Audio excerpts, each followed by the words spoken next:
दोस्तों, legal and legal में एक बार फिर से आपका स्वागत है। आमतौर से जजेस की कमी को लेकर बहुत सारी चर्चाएं होती हैं, बहुत सारी बातें की जाती हैं। पूरे हिंदुस्तान के न्यायालयों में जजेस की कमी है, लेकिन क्या सुप्रीम कोर्ट में भी जजेस की कमी है या आने वाले समय में सुप्रीम कोर्ट जजेस की कमी से जूझ सकता है? आज हम इसी पे चर्चा करने जा रहे हैं। जी हाँ, मैं सही कह रहा हूँ। उच्चतम न्यायालय के समक्ष अगले 2 सालों में एक भयंकर समस्या जजेस की कमी को लेकर आने वाली है। उसका कारण यह है कि अगले 2 सालों में 14 न्यायाधीश ऑफिस से अपने डेमिट हो जाएंगे, रिटायर हो जाएंगे या अवकाश प्राप्त कर जाएंगे, लेकिन उतने अपॉइंटमेंट्स अभी प्रेजेंट में भी नहीं हो पा रहे हैं और आने वाले टाइम में भी नहीं हो पाएंगे। क्यों नहीं हो पा रहे हैं, क्यों नहीं हो पाएंगे, ये भी एक टेक्निकल इश्यू है, जिसकी वजह से सुप्रीम कोर्ट के समक्ष जजेस कमी का मुद्दा हो सकता है, जजेस कमी हो सकती है। अभी वर्तमान में जो स्थिति है, सुप्रीम कोर्ट की जो सैंक्शन स्ट्रेंथ है जजेस की वो 34 है। 34 पीठ वहाँ होने चाहिए, न्यायाधीश होने चाहिए, लेकिन केवल 29 न्यायाधीश ही अपने ऑफिस में हैं, कार्य कर रहे हैं। बाकी वैकेंसी वहाँ अभी बनी हुई है। 5 जजेस की अभी भी कमी है और 2 जजेस अगले 2 महीने में अवकाश लेने वाले हैं, जिनमें से आपके एक तो CJI यू ललित ही है। इस तरह से अगले 2 महीने में वहाँ पर केवल 27 जजेस रह जाएंगे और अगर 34 से कंपेयर किया जाए तो 7 जजेस की कमी ऑलरेडी अभी अगले 2 महीने में होने वाली है। ये कमी क्यों बन रही है? जैसे कि मैंने कहा कि इसका भी एक टेक्निकल पहलू है। वो ये कि सुप्रीम कोर्ट में जजेस का अपॉइंटमेंट कॉलेजियम के द्वारा होता है। कॉलेजियम कार्य करने का अपना एक तरीका होता है। कॉलेजियम चीफ जस्टिस द्वारा लीड किया जाता है, उसका हेड चीफ जस्टिस होते हैं। और यहाँ पर एक तकनीकी एस्पेक्ट ये है कि जब कोई चीफ जस्टिस रिटायरमेंट के करीब हैं, 1 महीना पहले, अपने रिटायरमेंट से 1 महीना पहले वो किसी नए अपॉइंटमेंट का नाम रिकमेंड नहीं कर सकते, कॉलेजियम को नहीं भेज सकते।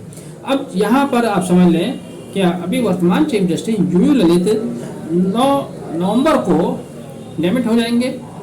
8 अक्टूबर के बाद से अब वो किसी नए जजेस का नाम कॉलेजियम को नहीं भेज सकते। अब उनकी अपॉइंटमेंट करने की या सलाह देने की या किसी नाम भेजने की शक्तियाँ समाप्त हो चुकी हैं। ऐसे में एक वैकेंसी उनकी आ रही है, एक वैकेंसी जज की आ रही है। हालांकि केंद्र सरकार ने उनसे अपने उत्तराधिकारी का नाम भी मांगा था, उस पर हम अलग से चर्चा करेंगे। वहाँ भी कुछ विवाद हुआ, कुछ जजेस के नाम मांगे गए थे। अब 8 अक्टूबर के बाद से वर्तमान चीफ जस्टिस किसी जजेस का नाम कॉलेजियम को नहीं भेज सकते, किसी नाम की सिफारिश नहीं कर सकते। और यही स्थिति आने वाले जो नए चीफ जस्टिस होंगे, डॉक्टर DY चंद्रचूड़, उनके साथ भी होने वाली है।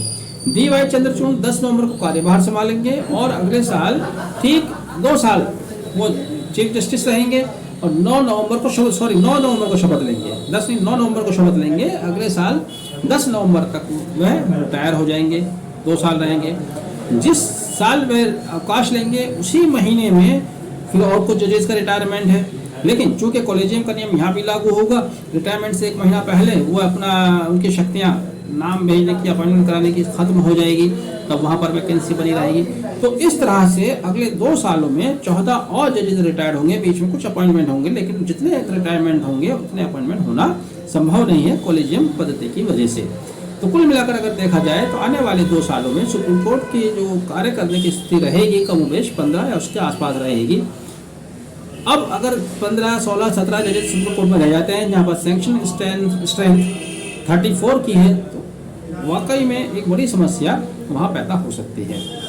अब इस मुद्दे को किस तरह से सरकार फेस करेगी, किस तरह से सुप्रीम कोर्ट इसको फेस करेगा, क्या इसका सॉल्यूशन लाएंगे, ये तो समय बताएगा। बहरहाल ये एक समस्या है जो आने वाले इंटरेस्टिंग बात है, आने वाले समय में सुप्रीम कोर्ट के सामने हो सकती है, लेकिन समस्या गंभीर है। अगर जजेस की कमी होती है तो उससे मुकदमों के निर्णय होने पर बेशक समय लगता है, डिले होता है, जिसका अल्टीमेट नुकसान अल्टीमेटली विवादकारियों को उठाना पड़ता है। बहरहाल वीडियो तक देखा, बहुत बहुत धन्यवाद।